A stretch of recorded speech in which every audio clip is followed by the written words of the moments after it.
नमो भागवते वासुदेवाय। प्यारे भक्तों, आज आप सभी श्रवण करें कार्तिक मास की शुक्ला पक्ष की देव उठनी एकादशी व्रत की महापुण्य फल देने वाली संपूर्ण कथा एक साथ। विष्णु भक्तों से हमारी निवेदन है कि इस कथा को शेयर अवश्य करें। विष्णु भगवान, माता लक्ष्मी, शालिग्राम भगवान जी, तुलसी माता आप सभी भक्तों की हर मनोकामना को पूर्ण करें। इसी मंगल कामना के साथ आज की इस पावन कथा को शुरू करते हैं। पहले आप सभी श्रवण करेंगे सभी व्रत को पूर्ण करने वाली प्रथम पूज्य गणेश जी भगवान की कथा। एक समय की बात है कि विष्णु भगवान का विवाह लक्ष्मी जी के साथ निश्चित हो गया। विवाह की तैयारी होने लगी। सभी देवताओं को निमंत्रण भेजे गए, परंतु गणेश जी को निमंत्रण नहीं दिया गया। कारण जो भी रहा हो, अब भगवान विष्णु की बारात जाने का समय आ गया। सभी देवता अपनी पत्नियों के साथ विवाह समारोह में आए। उन सब ने देखा कि गणेश जी कहीं दिखाई नहीं दे रहे हैं। तब वे आपस में चर्चा करने लगे कि क्या गणेश जी को नहीं न्योता गया है या स्वयं गणेश जी नहीं आए हैं।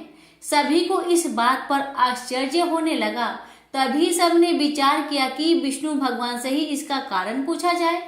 विष्णु भगवान से पूछने पर उन्होंने कहा कि हमने गणेश जी के पिता भोलेनाथ महादेव को न्योता भेजा है। यदि गणेश जी अपने पिता के साथ आना चाहते हैं तो आ जाए, अलग से न्योता देने की कोई आवश्यकता भी नहीं है। दूसरी बात यह है कि उनको 1.25 मन मूंग, 1.25 मन चावल, 1.25 मन घी और 1.25 मन लड्डू का भोजन दिन भर में चाहिए। यदि गणेश जी नहीं आएंगे तो कोई बात नहीं, दूसरे के घर जाकर इतना सारा खाना पीना अच्छा भी नहीं लगता। इतनी वार्ता कर ही रहे थे कि किसी एक ने सुझाव दिया, यदि गणेश जी आ भी जाए तो उनको द्वारपाल बनाकर बैठा देंगे कि आप घर का ध्यान रखना। आप तो चूहे पर बैठकर धीरे धीरे चलोगे तो बारात से बहुत पीछे रह जाओगे।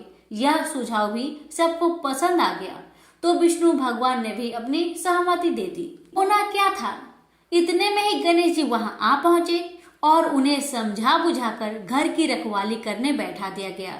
बारात चल दी। तब नारद जी ने देखा कि गणेश जी तो दरवाजे पर ही बैठे हुए हैं, तो वे गणेश जी के पास गए और रुकने का कारण पूछा। गणेश जी कहने लगे कि विष्णु भगवान ने मेरा बहुत अपमान किया है। नारद जी ने कहा कि आप अपनी मूषक सेना को आगे भेज दीजिए तो वह रास्ता खोद देगी, जिससे उनके वाहन धरती में धंस जाएगी। तब आपको सम्मान पूर्वक बुलाना ही पड़ेगा।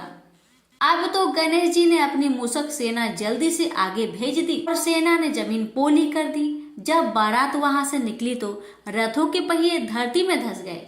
लाख कोशिश करे परंतु पहिए न निकले। सभी ने अपने अपने उपाय किए परंतु पहिए तो नहीं निकले, बल्कि जगह जगह से टूट गए। किसी की समझ में नहीं आ रहा था कि अब क्या किया जाए। तब तो नारद जी ने कहा, आप लोगों ने गणेश जी का अपमान करके अच्छा नहीं किया। यदि उन्हें मनाकर लाया जाए तो आपका कार्य सिद्ध हो सकता है और यह संकट टल सकता है। भगवान शंकर ने अपने दूत नंदी को भेजा और वे गणेश जी को लेकर आए। गणेश जी का आदर सम्मान के साथ पूजन किया। तब कहीं रथ के पहिए निकले। अब रथ के पहिए निकल तो गए परंतु वह टूट फूट गए थे। उन्हें सुधारेगा कौन? पास के खेत में खाती काम कर रहा था, उसे बुलाया गया।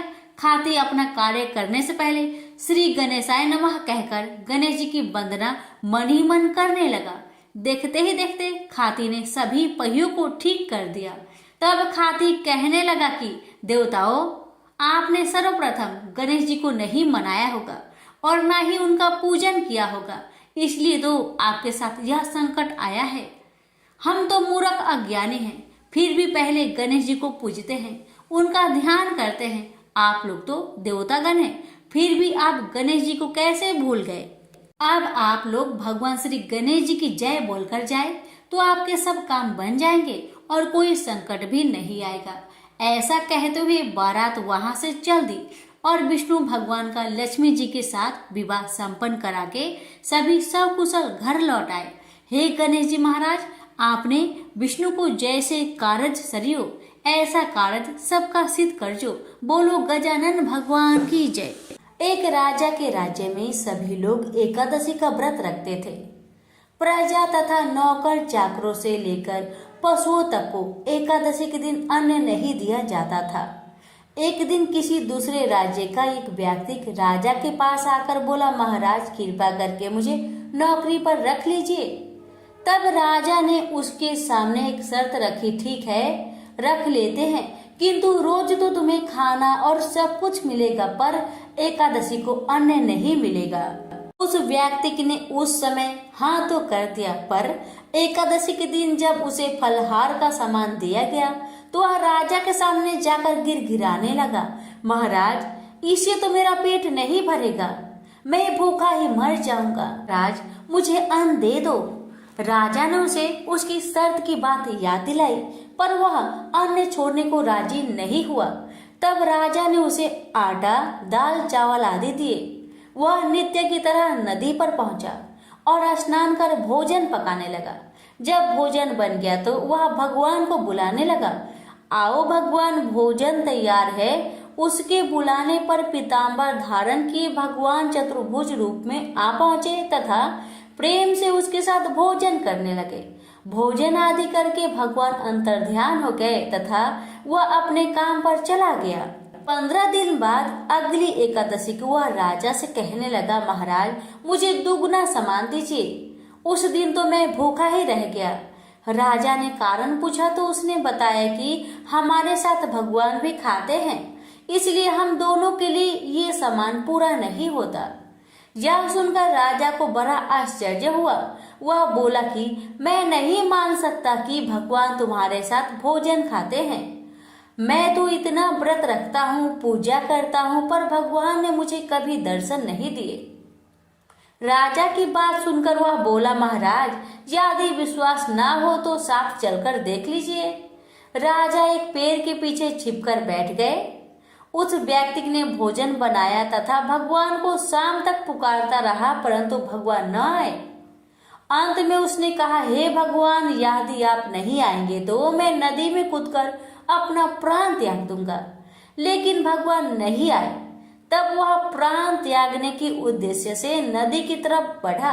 प्राण त्यागने का उसका दृढ़ इरादा जान शीघ्र ही भगवान ने प्रकट होकर उसे रोक लिया और साथ बैठकर भोजन करने लगे। खा पीकर उसे अपने विमान में बैठाकर अपने धाम को ले गए। यह देखकर राजा ने सोचा कि व्रत उपवास से तब तक कोई फायदा नहीं होता जब तक मन शुद्ध न हो। इससे राजा को ज्ञान मिला। वह भी मन से व्रत उपवास करने लगा और अंत में स्वर्ग को प्राप्त हुआ। प्रेम से बोलिए लक्ष्मी नारायण की जय। एक राजा था, उसके राज्य में प्रजा सुखी थी। एकादशी को कोई भी अन्न नहीं बेचता था, सभी फलहार करते थे। एक बार भगवान ने राजा की परीक्षा लेनी चाहिए। भगवान ने एक सुंदरी का रूप धारण किया तथा सड़क पर बैठ गए।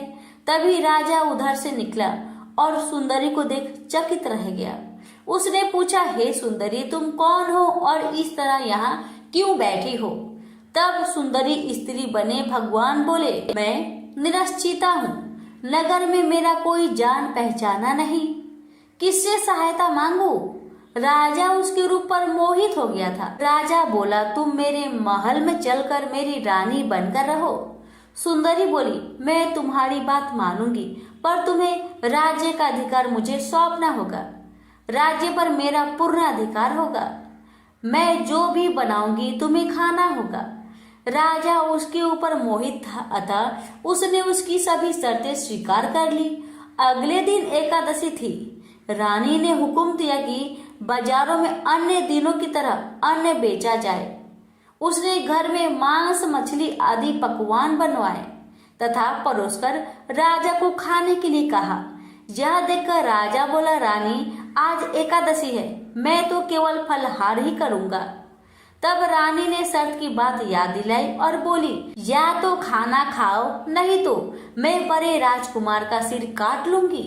राजा ने अपनी स्थिति बड़ी रानी से कही तो बड़ी रानी बोली, महाराज धर्म ना छोड़ो, बड़े राजकुमार का सिर दे दो, पुत्र तो फिर मिल जाएंगे पर धर्म नहीं मिलेगा। इसी दौरान बड़ा राजकुमार खेल कर आ गया। माँ की आंखों में आंसू देखकर वह रोने का कारण पूछने लगा तो माँ ने उसे सारी कहानी बता दी। तब वह बोला, मैं सिर देने के लिए तैयार हूँ माँ, पिताजी के धर्म की रक्षा होगी, जरूर होगी। राजा दुखी मन से राजकुमार का सिर देने को तैयार हुआ तो रानी के रूप में भगवान विष्णु ने प्रकट होकर असली बात बताई। राजन, तुम इस कठिन परीक्षा में पास हुए। भगवान ने प्रसन्न मन से राजा से वर मांगने को कहा तो राजा बोला, आपका दिया सब कुछ है, हमारा उद्धार करे। उसी समय वहां एक विमान उतरा। राजा ने अपना राज्य पुत्र को सौंप दिया और विमान में बैठकर परम धाम को चला गया। प्रेम से बोलिए विष्णु भगवान की जय। उठनी एकादशी की प्रमुख कथा शंखासुर नामक राक्षस की है। शंखासुर ने तीनों लोकों में बहुत उत्पात मचाया हुआ था। तब सभी देवताओं के आग्रह करने पर भगवान विष्णु ने उस राक्षस से युद्ध किया और यह युद्ध कई वर्षों तक चला। युद्ध में वह असुर मारा गया और इसके बाद भगवान विष्णु विश्राम करने चले गए। कार्तिक शुक्ल एकादशी के दिन भगवान विष्णु की निद्रा टूटी थी और सभी देवताओं ने भगवान विष्णु की पूजा की थी। शिव महापुराण के अनुसार पौराणिक समय में दैत्य का राजा दंभ हुआ करता था। वह बहुत बड़ा विष्णु भक्त था। कई सालों तक उसके यहाँ संतान नहीं होने के कारण उसने शुक्राचार्य को अपना गुरु बनाकर उसने श्री कृष्ण मंत्र प्राप्त किया। यह मंत्र प्राप्त करके उसने पुष्कर सरोवर में घोर तपस्या की। भगवान विष्णु उसकी तपस्या से प्रसन्न हुए और उसे संतान प्राप्ति का वरदान दे दिया। भगवान विष्णु के वरदान से राजा दंभ के यहाँ एक पुत्र ने जन्म लिया। इस पुत्र का नाम शंखचूड़ रखा। बड़ा होकर शंखचूड़ ने ब्रह्मा जी को प्रसन्न करने के लिए पुष्कर में घोर तपस्या की। उसकी तपस्या से प्रसन्न होकर ब्रह्मा जी ने उसे वरदान मांगने को कहा। तब शंखचूड़ ने वरदान मांगा कि वह हमेशा अजर अमर रहे, वह कोई भी देवता उसे मार नहीं पाए। ब्रह्मा जी ने उसे यह वरदान दे दिया और कहा कि बद्री वन जाकर ध्वज की पुत्री तुलसी जो तपस्या कर रही है उससे विवाह कर ले। शंखचूड़ ने वैसा ही किया और तुलसी के साथ विवाह के बाद सुख पूर्वक रहने लगा। उसने अपने बल से देवताओं, असुरों, दानवों, राक्षसों, गंधर्वों, नागों, किन्नरों, मनुष्य तथा त्रिलोकी के सभी प्राणियों पर विजय प्राप्त कर लिया। वह भगवान श्री कृष्ण का परम भक्त था। शंखचूड़ के अत्याचारों से सभी देवता परेशान होकर ब्रह्मा जी के पास गए और ब्रह्मा जी उन्हें भगवान विष्णु के पास ले गए।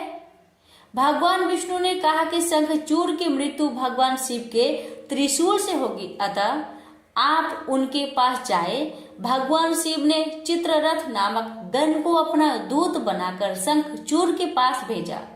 चित्ररथ ने शंखचूड़ को समझाया कि वह देवताओं को उनका राज्य लौटा दे, परंतु शंखचूड़ ने मना कर दिया और कहा कि वह महेश्वर से युद्ध करना चाहता है। भगवान शिव को जब यह बात पता चली तो वे युद्ध के लिए अपनी सेना लेकर निकल पड़े। इस तरह देवता और दानवों में घमासान युद्ध हुआ, परंतु ब्रह्मा जी के वरदान के कारण शंखचूड़ को देवता नहीं हरा पाए।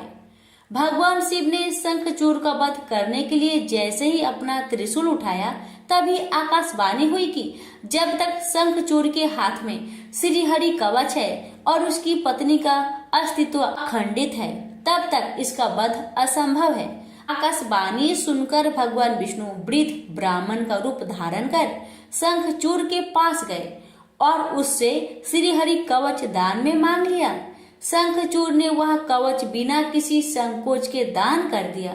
इसके बाद भगवान विष्णु शंखचूड़ का रूप बनाकर तुलसी के पास गए।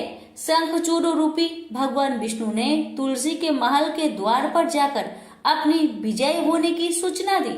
यह सुनकर तुलसी प्रसन्न हुई और पति रूप में आए भगवान विष्णु का पूजन किया व रमन किया।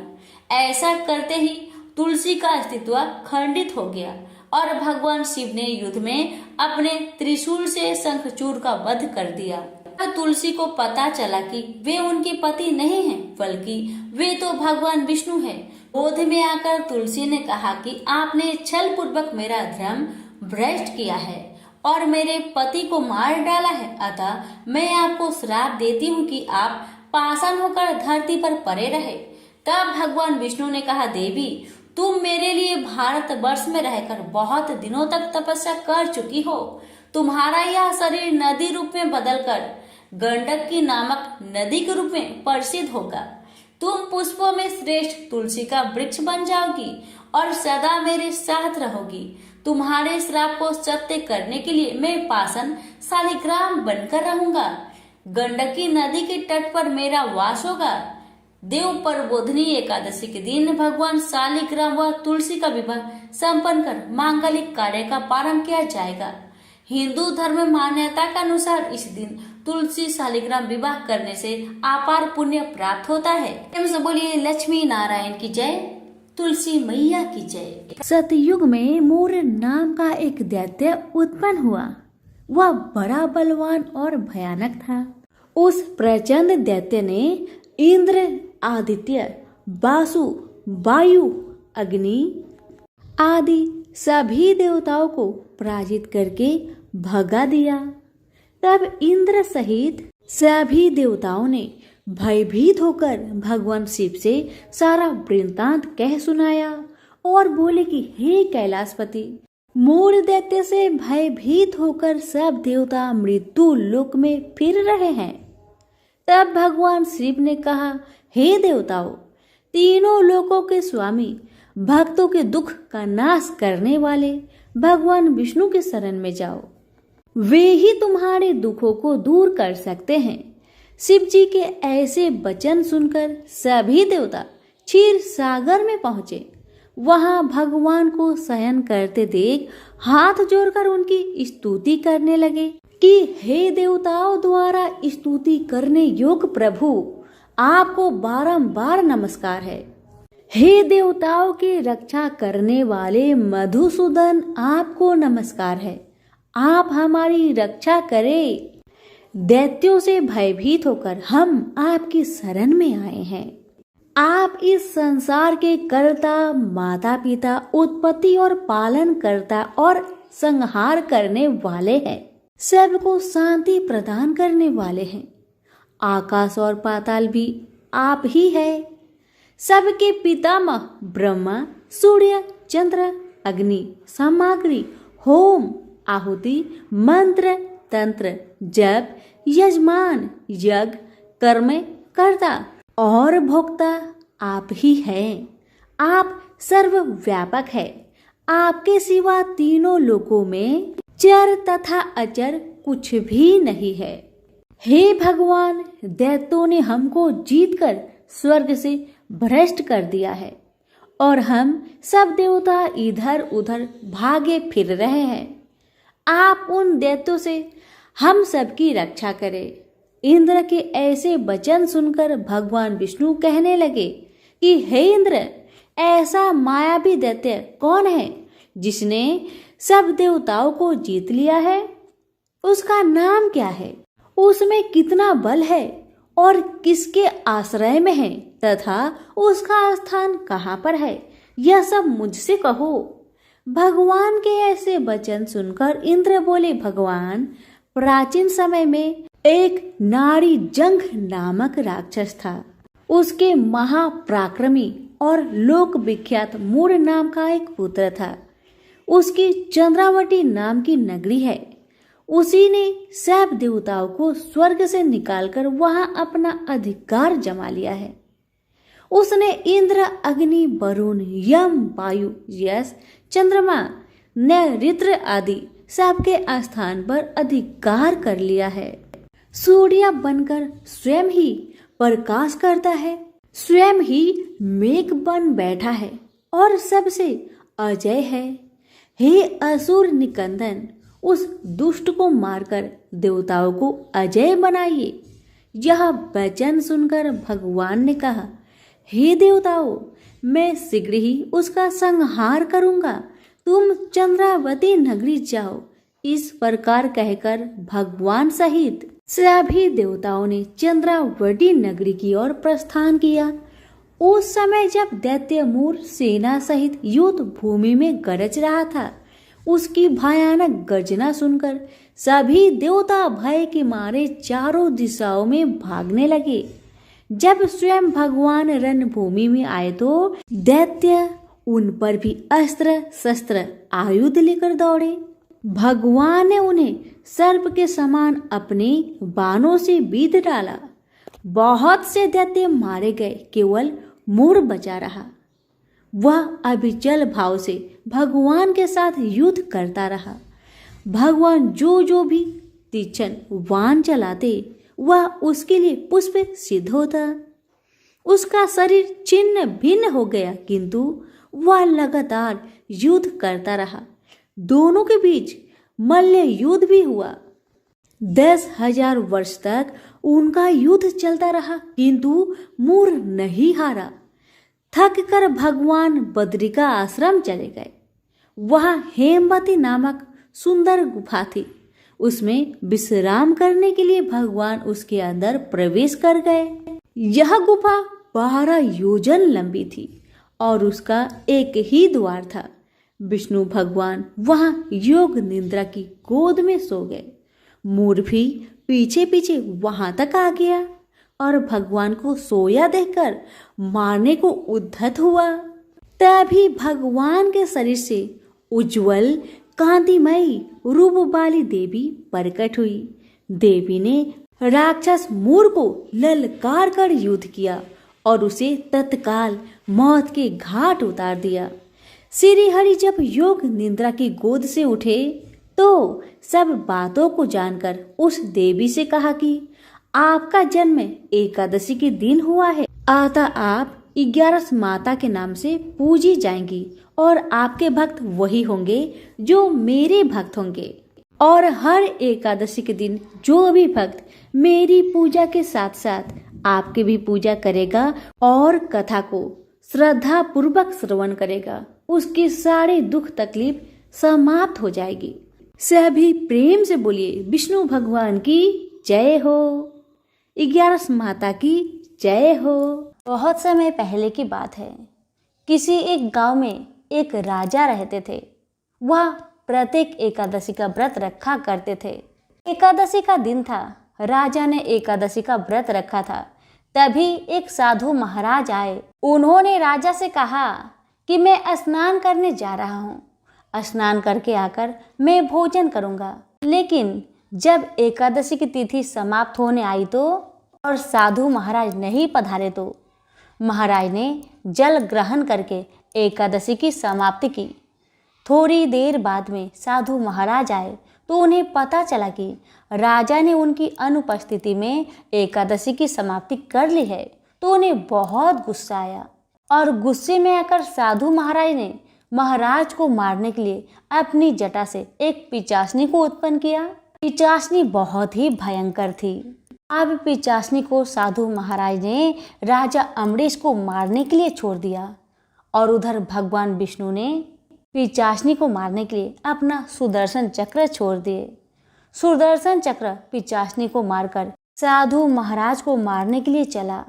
साधु महाराज भागते भागते तीनों लोक तक गए, लेकिन सुदर्शन चक्र से उन्हें कोई बचा नहीं पाया।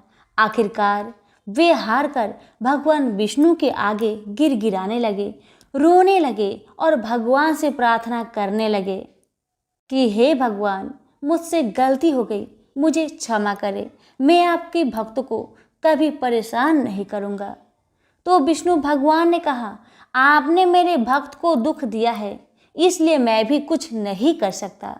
आपको अगर अपने प्राण को बचाना है तो राजा के पास जाइए और उनसे माफ़ी मांगे।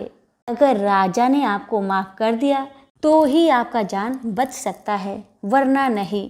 अभी साधु महाराज दौड़े दौड़े राजा के पास गए और उनसे माफ़ी मांगने लगे और अपने प्राण को बचाने के लिए प्रार्थना करने लगे। तब राजा ने उन्हें माफ़ किया और तब जाके सुदर्शन चक्र भी वापस लौट गया। कहते हैं कि जो भी भक्त श्रद्धा भक्ति के साथ एकादशी का व्रत करता है, उनकी रक्षा स्वयं विष्णु भगवान करते हैं। तो सभी मिलकर बोलिए विष्णु भगवान की जय।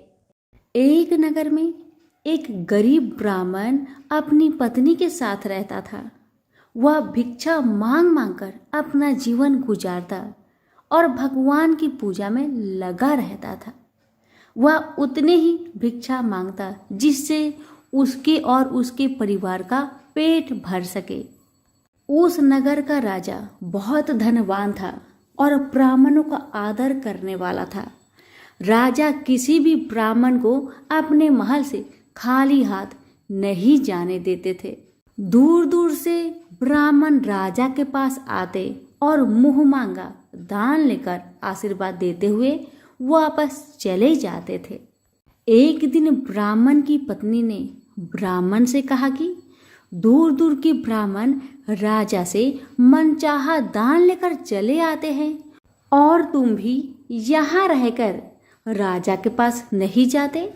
जन्म भर मैं कंगाली का झक झेलूं, आज तुम जाओ और राजा से कुछ मांग कर लाओ।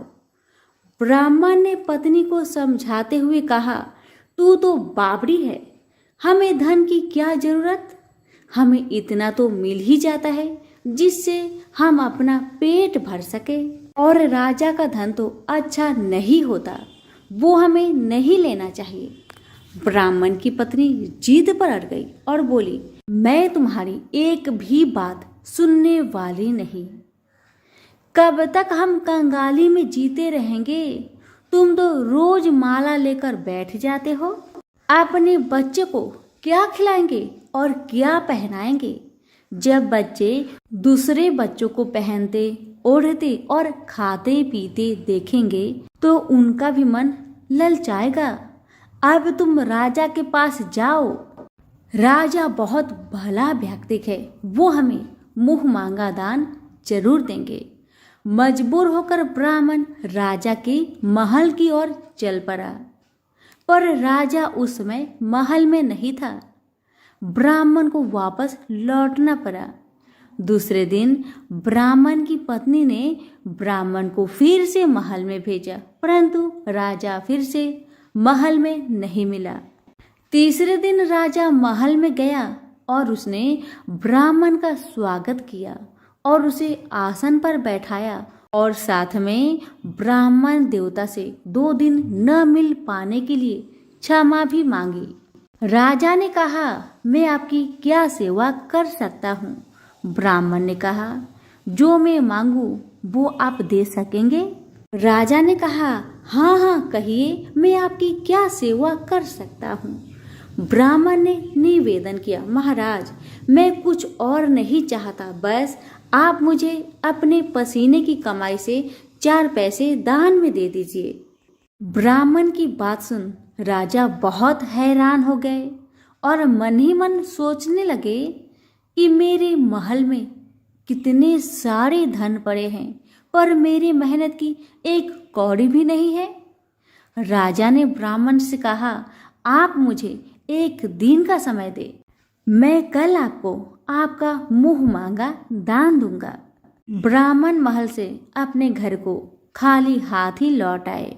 ब्राह्मण को खाली हाथ आता देख पत्नी बोली, क्या हुआ, राजा ने कुछ दिया नहीं? ब्राह्मण बोला, राजा ने कल देने के लिए कहा है। ब्राह्मण की पत्नी सोचने लगी, शायद इन्होंने बहुत सारा धन मांगा होगा और राजा को इसकी व्यवस्था करने में समय लग रहा होगा, इसलिए कल बुलाया है। दूसरी ओर राजा ने अपने राजसी कपड़े बदलकर फटे पुराने कपड़े पहने और मजदूर जैसा भेष बना लिया। जब राजा की पत्नी ने देखा और कारण पूछा तो राजा ने सब कुछ बताया। रानी बोली, मैं भी आपके साथ चलूंगी। राजा के हाँ कहने पर रानी भी पुरानी साड़ी पहनकर आ गई। इस प्रकार राजा रानी मजदूरी की तलाश में शहर निकले। लुहारों के मोहल्ले में जाकर राजा ने आवाज लगाई, किसी को मजदूर चाहिए? आखिरकार एक लुहार ने उन्हें बुला लिया, जो पहिए पर हाल चढ़ाने की तैयारी कर रहा था। उसने राजा से कहा, देखो तुम्हें पहले खल लात ठोकनी पड़ेगी और जब आग आ जाए उसके बाद घन पिटना होगा। फिर रानी की ओर देखकर कहा, तुम्हें कुएं से पानी लेकर होदी भरनी होगी और कोयले वाले घर से कोयला लेकर भट्टी में डालना होगा। तुम दोनों के दिन भर काम करने के लिए मैं तुम्हें 2-2 आने दूंगा। अगर काम पसंद हो तो बोलो, नहीं तो अपना रास्ता नापो। राजा रानी लोहार के बताए काम को करने लगे। राजा खलात ठोकने लगा, पर उससे काम ठीक से नहीं हो पा रहा था। लोहार नाराज होकर राजा को ठीक से काम करने के लिए कहता है। राजा जैसे तैसे अपना काम करने लगा। रानी भी कुएं से पानी भरकर लाने लगी। रानी के हाथ में फफोले पड़ गए। किसी तरह बड़ी कठिनाइयों से उसने पानी का हौज भरा। उसके बाद रानी कोयला लाकर भट्टी में डालने लगी। कोयला भरने के कारण रानी के गोरे गोरे हाथ और कपड़े काले पड़ गए। भट्टी में आग आने पर लोहार ने पात भट्टी में से निकालकर पहियों पर जमाई और एक घन अपने हाथ में लेकर और एक राजा के हाथ में देकर कहा, देखो, बारी बारी से घन इस पर पटकना, हाथ इधर उधर ना होने पाए। राजा जोर जोर से घन पटकने लगा, लेकिन उसका निशाना ठीक नहीं बैठता था। कभी घन हाल पर गिरता तो कभी पहिए पर। मजदूरों का ऐसा काम देखकर लुहारिन बरबराती हुई आई और लोहार से कहने लगी, तुमने कहाँ से यह नौसिखिए मजदूर काम पर लगाए हैं? इनसे काम तो होगा नहीं। यह मजदूर तुम्हारा सब काम बिगाड़ देंगे। राजा रानी उन दोनों की फटाकर सुनते सुनते अपना काम मन लगाकर करते रहे। घन पटकते पटकते राजा का शरीर पसीना से तर तर हो गया और जोर शोर से सांस चलने लगी। रानी भी पानी भरते भरते और कोयला झोंकते झोंकते थक कर चूर हो गई। दोनों ने पूरे दिन बहुत मेहनत की। लुहार ने राजा रानी को 2-2 पैसे दिए, जिसे वो बड़ी खुशी खुशी लेकर महल आ गए। आज उन्हें पता चला कि मेहनत की कमाई कैसी होती है। राजा ने 4 पैसे अलग रख दिए और अगले दिन ब्राह्मण को बुलाकर उसे दे दिए। ब्राह्मण राजा को आशीर्वाद देकर घर लौटा और ब्राह्मणी से कहा, लो, मैं राजा के यहाँ से दक्षिणा ले आया हूँ। ब्राह्मणी खुश होकर दौड़ती हुई आई, पर जब उसने 4 पैसे देखे तो वह ठिठक कर रह गई और उन्हें दूर फेंक दिया। वो जल भूनकर ब्राह्मण से बोली, तुम जैसे दरिद्र राजा के यहाँ भी जाकर कुछ नहीं मांगा, शर्म भी नहीं आती। इतना कहकर रूठ कर चली गई और बहुत देर तक बरबराती रही। ब्राह्मण ने उन 4 पैसों को उठाकर तुलसी के पास रख दिए और सोचा, जब ब्राह्मणी शांत हो जाएगी तो जरूरत पड़ने पर ये सिक्के को उठा लेगी। परंतु कई दिनों तक पैसे वहीं रखे रहे और फूल बेलपत्र ऊपर से गिर गिर कर मिट्टी में दब गए। ब्राह्मण और ब्राह्मणी दोनों ही उन सिक्कों के बारे में भूल गए। कुछ दिनों के बाद तुलसी जी के घर में 4 पौधे उगे। चारों पौधे बहुत सुंदर थे। यह देख ब्राह्मणी रोज उसमें पानी डाल देती। 4 महीने बाद वो पौधे बड़े हो गए और उनमें फूल लगने लगे। फूल सूखने पर इनसे मोती झरने लगी। ब्राह्मण और ब्राह्मणी ने कभी मोती नहीं देखे थे। वो समझे कि कोई बीज है। हर रोज कई कई फूल झरते और मोती पूरे तुलसी पर बिखर जाते। ब्राह्मणी उन मोतियों को समेट कर घर के एक कोने में डाल देती। इस तरह वहां मोतियों का ढेर लग गया था। एक दिन एक सब्जी वाली आई। ब्राह्मणी को सब्जी लेनी थी, पर उसके पास पैसे नहीं थे। उसने सब्जी वाली से कहा, क्या तुम इन चमकदार बीजों के बदले सब्जी दे सकती हो? सब्जी वाली ने देखा तो वो पहचान गई, अरे ये तो मोती है। उसने खुशी खुशी ब्राह्मणी को उन मोतियों के बदले उनकी मनपसंद सब्जी दे दी। अब से हर रोज ऐसा होने लगा। ब्राह्मणी और सब्जी वाली दोनों खुश थे। सब्जी वाली यह सोचकर खुश थी कि मुझे 1 पैसे की तरकारी के बदले हजारों का माल मिलता है, और ब्राह्मणी ये सोचकर खुश थी कि इस बीजों के बदले सब्जी मिल जाती है। इस प्रकार कई महीने बीत गए। उधर राजा के महल में कई राजहंस थे जो मोती चुगते थे।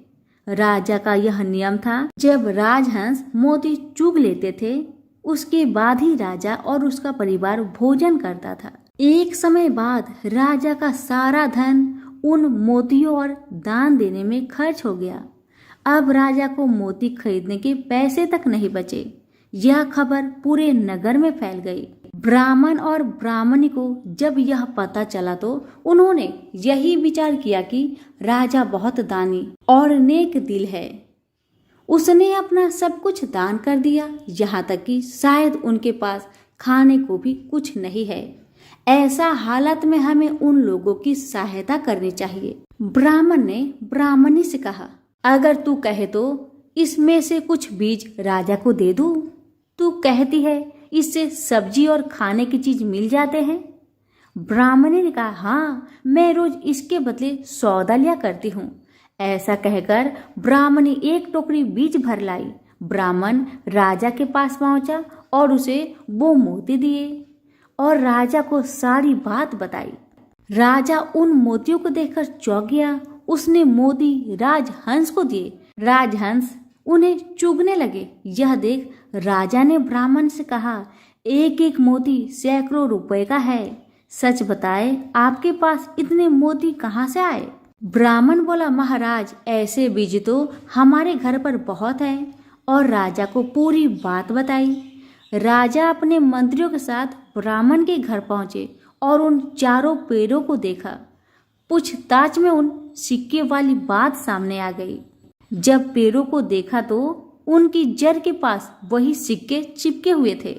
आज ब्राह्मण और ब्राह्मणी को मालूम हुआ कि उनके पास लाखों करोड़ों की दौलत है, जिसे वो साधारण बीज समझते थे। ब्राह्मण ने सोचा कि मेरे लिए यह धन किस काम का। ऐसा सोच ब्राह्मण ने सारे मोती राजा को दान में दे दिए। राजा की आंखें भी खुल गई। मेहनत के धन की कीमत उन्हें मालूम पड़ गई।